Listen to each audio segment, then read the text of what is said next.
Mais uma vez, bons dias a todos aqueles que estão presencialmente aqui no auditório Almirante Gago Coutinho, em Lisboa, bem como a todos os que nos acompanham pelas redes sociais, através do canal YouTube, do canal Zoom, quer do curso dos africanos, quer do Colégio de Defesa da CPLP. Temos o grato prazer de ter hoje presente connosco o excelentíssimo embaixador Armindo de Brito Fernandes, em representação do Secretariado Executivo da CPLP, com um tema denominado 25 anos de cooperação na CPLP, que desafios e oportunidades para o futuro da nossa comunidade. Antes disso, eu farei uma breve síntese curricular, uma leitura de uma breve síntese curricular do Sr. Embaixador. O Sr. Embaixador Armindo de Brito Fernandes assumiu o cargo de Diretor-Geral da Comunidade dos Países de Língua Portuguesa e foi assumido pelo Embaixador São Tomense Armindo de Brito Fernandes, numa cerimónia realizada no dia 10 de fevereiro de 2020, na sede da CPLP, contando com a presença do Secretário Executivo, Embaixador Francisco Roberteles, e os representantes permanentes dos Estados-membros da Organização Internacional. Natural de São Tomé e Príncipe, é mestre em Direito Internacional pela Universidade Estatal de Kiev, em 1989. Tem como experiência profissional, em fevereiro de 2020, ter assumido o cargo de Diretor-Geral da CPLP. Entre 2012 e 2019, embaixador do quadro da carreira diplomática do Ministério dos Negócios Estrangeiros, Cooperação e Comunidades e coordenador do Gabinete de Apoio ao Coordenador Nacional do Fundo Europeu do Desenvolvimento de São Tomé e Príncipe e gestor orçamental. Entre 2011 e 2012, como coordenador do Gabinete Jurídico e de Tratados do Ministério dos Negócios Estrangeiros, Cooperação e Comunidades. Entre 2010 e 2011, secretário-geral do Ministério dos Negócios Estrangeiros e Comunidades. Entre 2009 e 2010, diretor dos Assuntos Políticos e Económicos Internacionais do Ministério dos Negócios Estrangeiros, Cooperação e Comunidades. Entre 2004 e 2009, embaixador extraordinário e plenipotenciário de São Tomé e Príncipe em Angola. Entre 1998 e 2003, primeiro secretário e encarregado de negócios da Embaixada de São Tomé e Príncipe no Reino da Bélgica e chefe da missão diplomática de São Tomé e Príncipe junto da União Europeia e aos organismos do Sistema das Nações Unidas na Europa. Entre 1997 e 1998, foi coordenador da Unidade de Execução Nacional de Projetos. Entre 1995 e 1997, diretor do Gabinete do Ministro dos Negócios Estrangeiros e Cooperação. Entre 1991 e 1993, foi coordenador do Gabinete Técnico da Secretaria de Estado da Cooperação e Desenvolvimento e assistente do Ordenador Nacional. E, entre 1989 e 1991, técnico de formação superior na Direção de Cooperação Bilateral do Ministério de Cooperação. Sr. Embaixador, agradecemos mais uma vez a sua presença e passo-lhe desde já a palavra. Não sei se tem alguma comunicação, alguma apresentação, PowerPoint. Uma comunicação. Com certeza. Posso Como o Sr. Embaixador entender.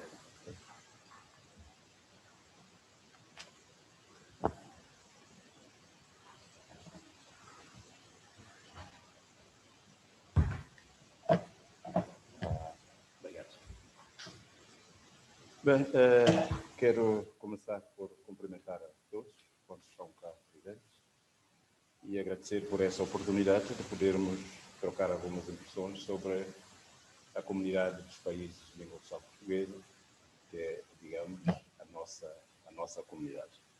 Permita-me, antes de entrar no tema propriamente dito, de apresentar algumas notas de contexto relativamente ao surgimento da CPLP. Podemos dizer que o surgimento da CPLP resulta da vontade dos povos e dos países falantes de língua portuguesa em reforçar os laços de amizade e de irmandade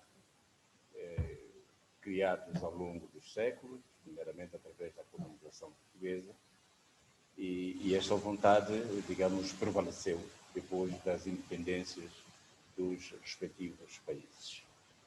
Importa dizer que tanto podemos encontrar aquilo que é a CPLP hoje, podemos encontrar parte, digamos, da evolução que teve naquilo que existiu entre os países de língua oficial portuguesa, que se reuniam anualmente, como sabem, em cimeiras, não tinham um secretariado permanente, mas havia, digamos, uma relação institucional entre os países, os presidentes reuniam-se anualmente.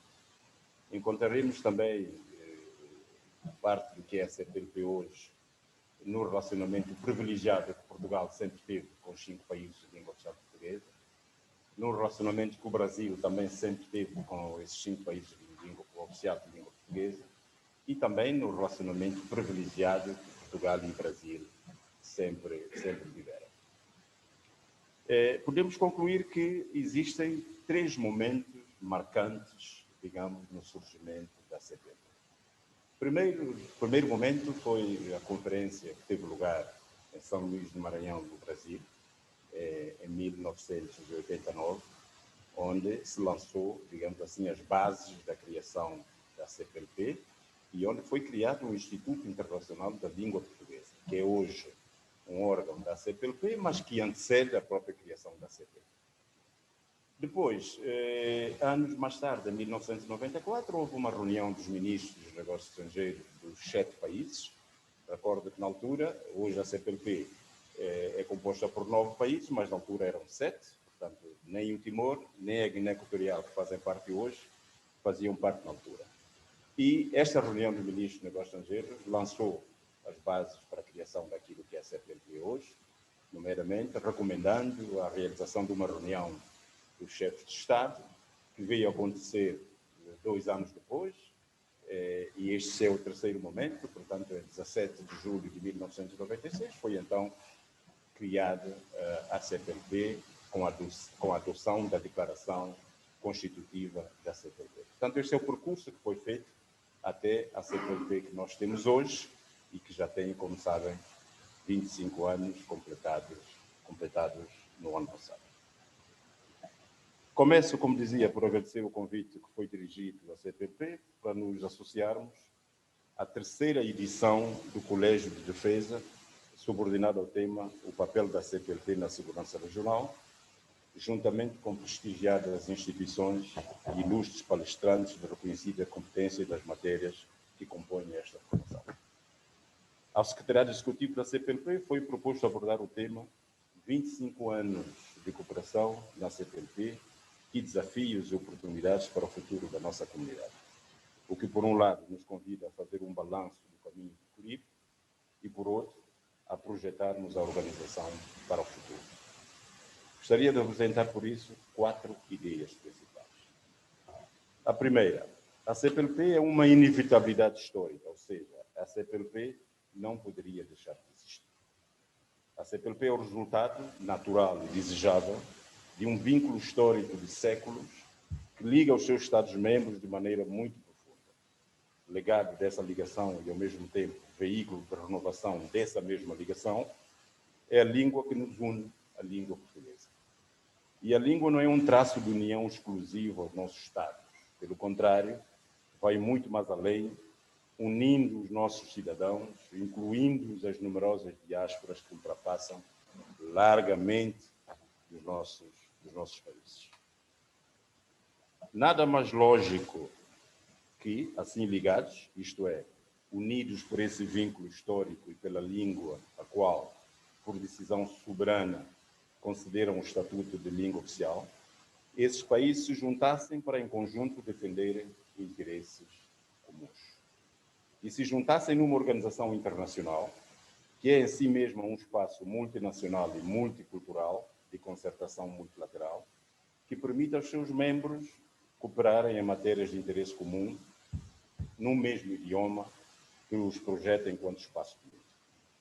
Isto dito, e entro na segunda ideia, a CPLP não é passado, a CPLP é o futuro. A Cimeira de Lisboa, em 1996, deu a este vínculo histórico uma forma nova, um tempo novo. A criação da CPLP supera paradigmas históricos antigos e abre espaço a um caminho de futuro, assente num modelo de igualdade soberana dos seus membros, convergindo em torno de valores como o primado da paz, da democracia e do Estado de Direito. A CPLP veio ancorar o enorme potencial de cooperação entre os países de língua portuguesa numa estrutura funcional, apetrechada de órgãos, de normas, de mecanismos e de recursos humanos, financeiros e materiais, com o objetivo de contribuir para o desenvolvimento dos Estados-membros naqueles que são os seus 3 pilares de ação, ou seja, a concertação política e diplomática, a cooperação em todos os domínios e a promoção e difusão da língua portuguesa. Estes são os 3 objetivos principais da CPLP e que constam nos estatutos da CPLP. A terceira ideia que gostaria de destacar é que, ao longo destes 25 anos, a CPLP tem vindo a alargar e, simultaneamente, aprofundar a sua ação, promovendo uma maior aproximação e coesão entre os Estados-membros. Vou-vos dar alguns exemplos. Alargou, desde logo, a novos membros, com a historicamente adiada, mas muito aguardada, chegada de Timor-Leste à família lusófona em MIS, em 2002, e depois em 2014, com a adesão da Guiné Equatorial. Alargou também a sua ação a novos setores de cooperação que não estavam inicialmente previstos, como é o exemplo a defesa, a segurança alimentar, a energia, a governação eletrónica e agora, mais recentemente, a cooperação econômica ou a cooperação em situações de emergência, matéria para a qual recebemos um contributo concreto e funcional por parte do setor da defesa, e isto para citar apenas alguns setores. Desculpa. A CPLP alargou e diversificou as suas parcerias, criando uma extensa rede de colaboração com organizações internacionais, regionais e agências das Nações Unidas. Alargou também as redes temáticas de partilha de conhecimento de boas práticas, sendo atualmente mais de 50, procurando as mais diversas áreas de cooperação em que trabalhamos. No que diz respeito ao aprofundamento, começo por referir a estrutura orgânica, ocorrida sobretudo ao longo das diversas revisões estatutárias, que nos permitiram integrar devidamente a Assembleia Parlamentar, o Instituto Internacional da Língua Portuguesa, que fiz referência recentemente, que antecede inclusivamente a própria criação da CPLP, as reuniões ministeriais sectoriais ou a reunião dos pontos focais de cooperação. Importa dizer que, além destes órgãos, existem outros na CPLP, que são os órgãos estatutários. Temos a Conferência dos Chefes de Estado e Governo, que reúne de 2 em 2 anos e elege, digamos, rotativamente o Estado que vai presidir a organização. Temos a reunião do Conselho de Ministros, que reúne anualmente. Temos o Secretariado Executivo, do qual eu faço parte, sendo o diretor-geral, e tenho à frente um secretário executivo, que também é eleito de forma rotativa. O último foi um embaixador português, Francisco Rebelo Teles, que devem conhecer, e agora nós temos, digamos, o Dr. Zacarias Albano da Costa, que é timorense. E temos também o Comitê de Concertação Permanente, que é um órgão constituído pelos representantes permanentes dos Estados-membros, que reúne mensalmente.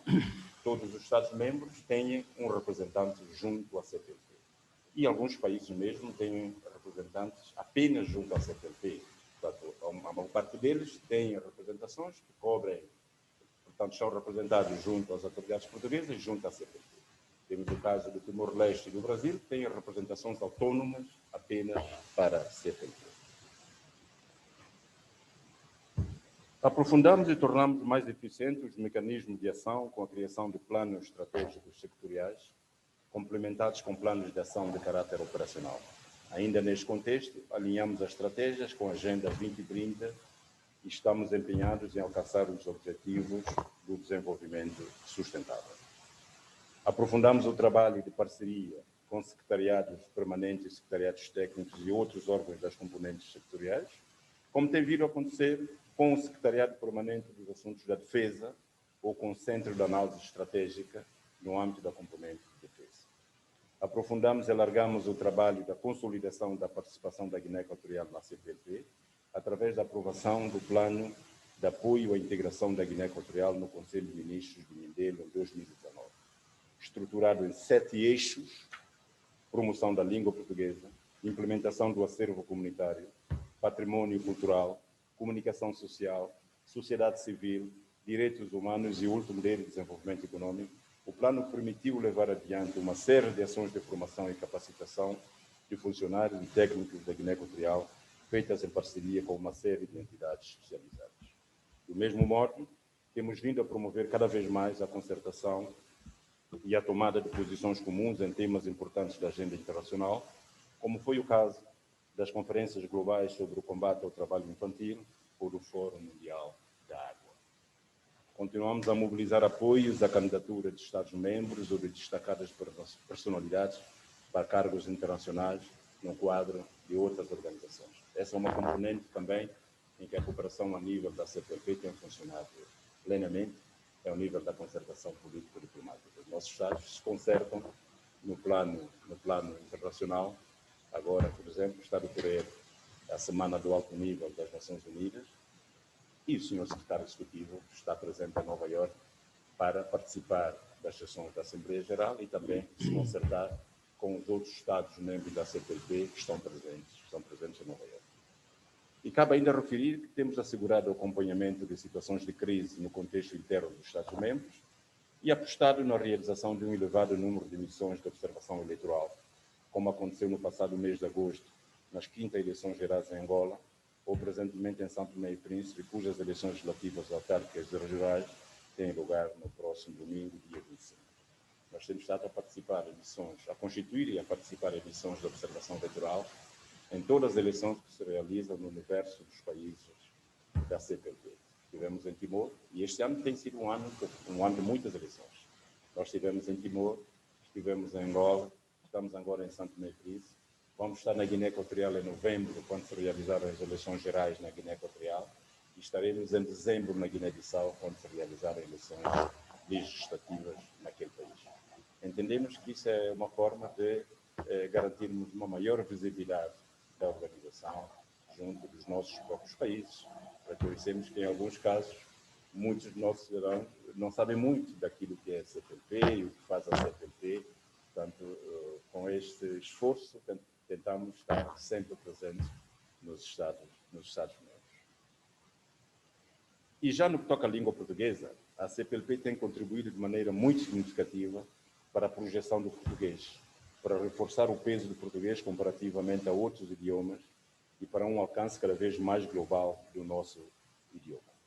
Isso significa que o interesse em torno do português já não decorre somente de uma língua de herança, mas decorre sim de uma capacidade de afirmação como língua estrangeira, língua de negócios, língua de diplomacia, de literatura, de indústrias criativas, de turismo, de diásporas e também língua de conhecimento científico, de mobilidade acadêmica, língua das novas tecnologias, do espaço digital e das redes sociais, aspectos que lhe conferem um valor econômico mensurável e com grande potencial de crescimento. Entro agora na quarta e última ideia, que mais do que uma ideia é uma constatação. A CPLP tem ainda um longo caminho a percorrer e muito trabalho a desenvolver. Sendo certo que já é um quarto de século, 25 anos fazem da CPLP uma organização ainda jovem, sobretudo quando comparada com outras organizações que podemos considerar congêneres, como é o caso da Commonwealth, fundada em 1949, ou a Organização Internacional da Francofonia, fundada em 1970. Ainda assim, e certamente fruto do trabalho desenvolvido, bem como pelo desempenho dos seus Estados-membros, a CPLP granjeou grande notoriedade e projeção no panorama internacional, como, aliás, tão claramente demonstra o número de observadores associados, atualmente 32. Eu chamo a vossa atenção para este tal. Observadores associados são aqueles Estados que, não sendo membros permanentes, se associam à CPLP. Nós temos 9 Estados-membros, mas temos hoje 32 observadores associados, o que é, obviamente, um número considerável, considerando, digamos assim, a pequenez da nossa organização, dos quais 28 países e 4 organizações internacionais. Esses atores internacionais percepcionam a CPLP como um ator relevante para as suas respectivas políticas externas, seja em matéria de cooperação político-diplomática, linguística ou até mesmo como plataforma de negócios, procurando, por isso, estabelecer com a organização uma relação de parceria reforçada. No caminho para o futuro, e tirando proveito das lições aprendidas ao longo deste quarto de século, gostaria de sistematizar aqueles que me parecem ser os desafios que interpelam a CPLP no curto prazo. Portanto, é este também o tema que nos foi pedido palestrar. Primeiro, promover um quadro facilitado de cooperação econômica e empresarial, nomeadamente a internacionalização das empresas, a proteção mútua de investimentos e o incremento das trocas comerciais. A presidência rotativa de Angola deu um novo impulso a esta matéria, ao aprovar na Cimeira de Luanda a resolução sobre a criação de um novo Objetivo Geral de Cooperação Econômica, que contempla a possibilidade de revisão estatutária no sentido de se incluir este setor no artigo 3º dos Estatutos da CPLP. É neste contexto que se realiza a primeira reunião tripartida de ministros da Economia, Comércio e Finanças, que aprovou a Agenda Estratégica para a Consolidação da Cooperação Econômica da CPLP 2022-2027. Esta agenda contempla 7 eixos: promoção do comércio, promoção do investimento, capacitação institucional e empresarial, melhoria do mecanismo de financiamento, reforço da competitividade, reforço dos sistemas nacionais de propriedade industrial e desenvolvimento e consolidação das infraestruturas nacionais para a qualidade. Paralelamente, foi constituído o Fórum de Agências de Promoção do Comércio Externo e Investimento da CPLP, com o objetivo de promover o intercâmbio de boas práticas, iniciativas de formação e capacitação institucional, bem como ações conjuntas em matérias como a internacionalização das empresas, o aumento das trocas comerciais e o investimento em setores estratégicos. Queremos, desta forma, responder aos desafios de recuperação econômica pós-Covid e às novas exigências do mercado global, marcadamente digital e tecnológico. Outros desafios futuros prendem-se com a aproximação da CPLP aos cidadãos, promovendo o seu sentimento de pertença à comunidade. Isto passa pela implementação do recente acordo sobre a mobilidade na CPLP, uma notável conquista da presidência de Cabo Verde. Tratando-se de um acordo-quadro de geometria variável, flexível, que deverá ser complementado com acordos adicionais a celebrar pelos Estados-partes, nos quais serão definidas as diferentes modalidades. Ou seja, os Estados têm a liberdade de escolher quais as modalidades de mobilidade que vão aplicar, por exemplo, estada de curta duração CPLP, estada temporária CPLP, visto de residência CPLP, residência CPLP, isenção de vistos, podendo decidir quem são os beneficiários abrangidos, por exemplo, agentes do Estado, professores, estudantes, agentes culturais, entre outros. Podem também escolher os Estados com os quais acordam estas facilidades. O acordo tem vindo a ser ratificado de forma notavelmente célere desde a sua celebração, por ocasião da Cimeira de Luanda, faltando apenas a Guiné Equatorial, que entretanto já aprovou na Câmara dos Deputados, aguardando-se para breve a respectiva assinatura pelo Presidente da República, posto que se aguarda o depósito do instrumento de ratificação junto do Secretariado Executivo. Portanto, em menos de um ano, nós temos quase todos os Estados-membros da CPLP a concluírem os seus processos internos de aprovação deste acordo de mobilidade e estamos convencidos que ele vai impulsionar e muito a circulação que tanto queremos dos nossos cidadãos dentro dos nossos países. E há uma segunda fase que já se iniciou. Muitos dos nossos países já estão a fazer aprovar os tais acordos bilaterais que vão permitir enquadrar e executar o que está previsto nesse acordo quadro de mobilidade. Como sabem, já que estamos aqui em Portugal, muito recentemente o governo português também introduziu alterações, digamos, a sua legislação interna na matéria de imigração, de entrada e de circulação, que obviamente vai facilitar muito a circulação de pessoas entre os outros países da CPLP e Portugal. A mesma dinâmica entre os outros países, entre São Tomé e Príncipe e Angola, entre São Tomé e Príncipe e Cabo Verde, entre Moçambique e Angola. Portanto, há toda uma movimentação que vai permitir, digamos, a aplicação do que está previsto nesse acordo e permitir uma circulação maior entre os cidadãos dos nossos países. Estou certo que este acordo terá efeitos igualmente benéficos na circulação de agentes culturais e artísticos, podendo assim gerar impacto econômico positivo e até mesmo na promoção do português, facilitando a circulação dos agentes de conhecimento, dos estudantes ou dos agentes econômicos e empresariais, contribuindo para uma maior afirmação do português.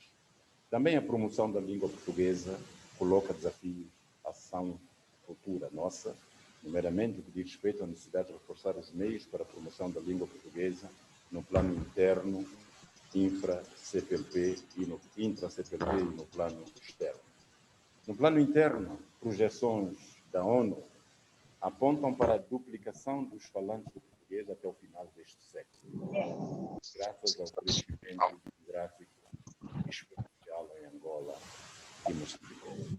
mas esse crescimento só terá um verdadeiro impacto caso seja assegurado o uso generalizado do português por parte dessas novas gerações. No plano externo, a declaração pela Unesco do 5 de maio como Dia Mundial da Língua Portuguesa é o reconhecimento da importância crescente da língua portuguesa.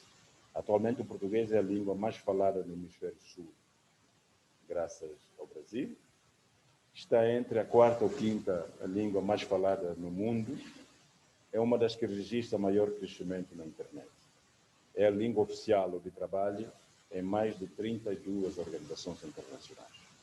Devemos agora prosseguir na implementação do Plano Operacional para a Promoção e Difusão da Língua Portuguesa 2021-2026, o qual facilitará a aplicação das estratégias globais delineadas nos planos de ação de Brasília, de Lisboa, de Dili e da Praia, num trabalho coordenado entre o Secretariado Executivo, o Instituto Internacional da Língua Portuguesa e o... Por último, importa também potenciar a parceria com os nossos 32 observadores associados e com futuros candidatos, entre os quais figuram países como a Austrália, o Ruanda, entre outros. O desafio está em tirar o maior partido do relacionamento privilegiado que o Estatuto do Observador oferece, através de uma identificação clara dos aspectos e da forma em que estes parceiros podem ser úteis à CPLP e vice-versa, favorecendo assim a implementação de iniciativas e atividades conjuntas mutuamente vantajosas. Termino agradecendo mais uma vez o convite formulado e saudando a componente de defesa da CPLP pela organização desta iniciativa tão oportuna e interessante. Muito obrigado pela vossa amada atenção.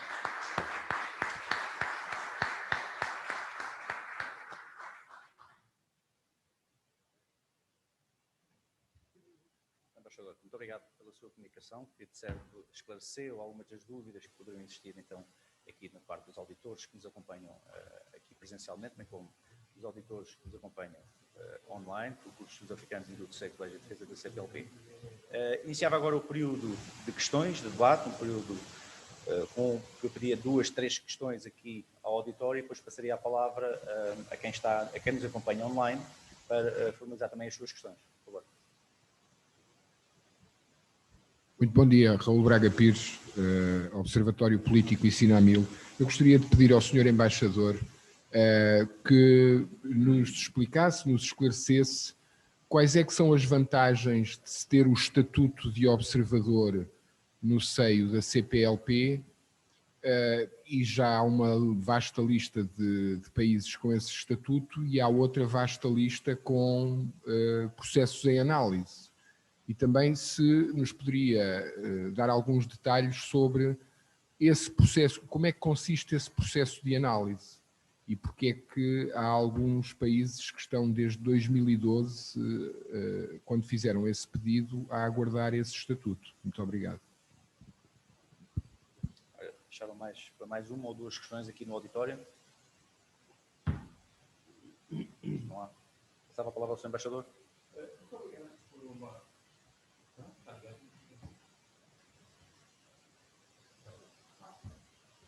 Muito obrigado pela pergunta que foi formulada. Realmente, este assunto tem uma esses dois.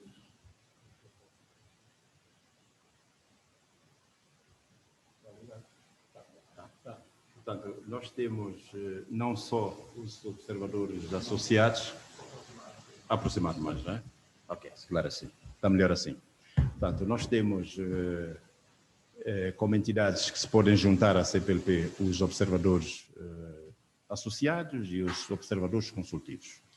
Os observadores associados são Estados ou organizações internacionais que se juntam à organização mediante uma formulação, um pedido de adesão neste sentido, pedido esse que é apreciado, portanto apresentam um plano de atividades, um plano de ação e as condições, onde são discutidas as condições em que essa parceria deve ser estabelecida. Portanto, isso é discutido ao nível do Comitê de Concertação do Permanente, que sobe depois para o Conselho de Ministros e para a decisão da Conferência dos Chefes de Estado. Portanto, os Estados interessados formulam um pedido nesse sentido, portanto, a toda essa apreciação, passa por esses órgãos todos e chegam ao órgão cimeiro da organização, que é a Conferência dos Chefes de Estado, que decide. Portanto, todos os processos foram apreciados assim nessa perspectiva. Com observadores consultivos, o processo é mais simples, portanto, há um pedido que é, digamos, endossado por um dos Estados-membros, faz o seu percurso e, naturalmente, é aprovado ao nível das instâncias da organização. Temos, como naturalmente depreenderão, um regulamento dos observadores associados, que está, nessa altura, num processo de revisão. A organização entende que deve tirar maior proveito do seu relacionamento com os observadores associados. Não faz sentido nós falarmos, como também o fiz há instantes, que nós temos 32 observadores associados e depois, na prática, não se assistir, digamos, à existência de uma parceria que traz benefício para as duas partes. Há uma discussão, que eu não me importo de partilhar convosco, o que está em causa agora é saber, e os Estados-membros estarão, de certo modo, divididos nesse aspecto, é saber se será imposto a observadores associados, digamos, uma contribuição estatutária obrigatória, ou se negociamos com observadores associados um estatuto que lhes permite, digamos, financiar projetos, financiar atividades em benefício da organização ou em benefício dos Estados-membros da organização. Portanto, há uma discussão a este nível que não está ainda concluída, será concluída proximamente e que vai determinar qual é o caminho a seguir. Portanto, se os Estados associados vão ter que contribuir financeiramente, vão ter que pagar uma contribuição, uma cota como pagam os Estados-membros, ou se bastará apenas que eles financiem projetos numa das 3 áreas essenciais da CPLP, do que falamos recentemente, que é concertação político-diplomática, cooperação a nível da língua ou cooperação em todos os domínios. Portanto, é uma questão que não está fechada, que está, obviamente, em reapreciação nesta altura. Muito obrigado, Sr. Embaixador. Para a audiência, não sei se existe alguma questão. Não. Passaria então a palavra à audiência do curso dos africanos que nos acompanham através do Instituto de Defesa Nacional de Angola, do Estado-Maior-General das Forças Armadas de Cabo Verde e também do CAI-CPLP em Moçambique, se tem alguma questão para colocar ao Sr. Embaixador. Por favor.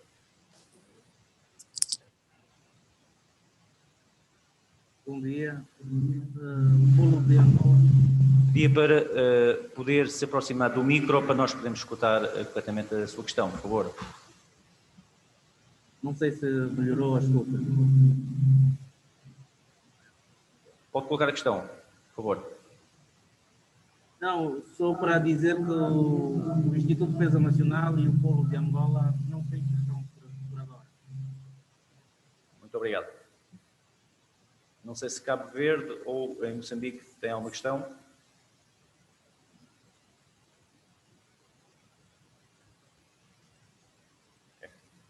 Não, muito obrigado pela vossa atenção. Pronto, finalizamos então a sessão do Sr. Embaixador Armindo Brito Fernando, o qual agradecemos a amabilidade e o privilégio de termos connosco nesta sessão do curso dos africanos e esperando que, não importa as oportunidades, teremos também a oportunidade de o ter. Como materializar a sua intervenção e a sua vinda aqui ao Instituto, teríamos apenas aqui uma pequena oferta institucional.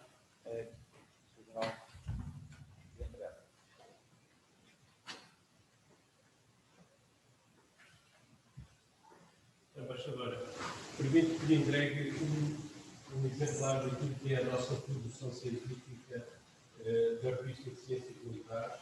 É um livro, é bilíngue, permite, sendo bilíngue também, aproximar a nossa cultura e a nossa identidade linguística, cultural de outros povos que ainda não nos conseguem ler em português, mas que, como referiu aqui, estão a aproximar-se cada vez mais da língua portuguesa. Este é o nosso exemplar, que toda a nossa produção científica está disponível a custo zero para apoio ao nível científico.